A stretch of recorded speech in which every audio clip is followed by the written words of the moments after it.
Қайырлы күн достар, бүгін біз сіздермен бірге өте дәмді палау дайындайтын боламыз. Ендеше көп сызбай видеоны бастаймыз. Ең бірінші сәбізіміз бен пиязымызды турап аламыз, содан кейін етімізді кесіп аламыз. Міне кесіп алдық. Енді қызып тұрған қазанымызға майымызды құйып, майымызды қуырып аламыз. Майымыз қуырылғаннан кейін үстіне етімізді саламыз. Етімізді де қуырып аламыз. Етіміз қуырылғаннан кейін пиязымызды қуырамыз.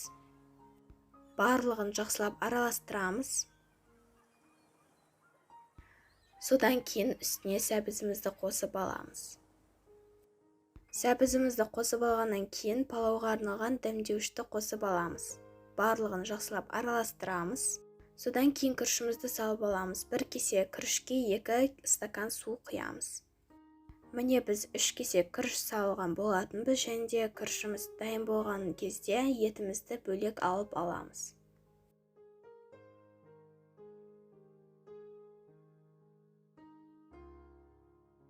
Етімізді бөлек алып турап қоямыз. Енді палауымыз толығымен піскеннен кейін ыдысымызға салып аламыз.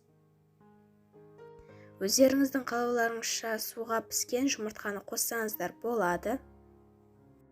Міне күрішімізге бағанағы турап алған етімізді қосамыз.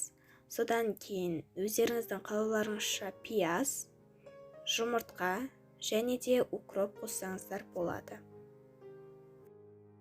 Міне осылай палау дайын болып шығады. Өте дәмді болады, жасап көріңіздер. Және де бұл видео сіздерге ұнады деген ойдамыз. Ұнаса лайк басып, комментарий қалдырып, және де каналға тіркелуді ұмытпаймыз.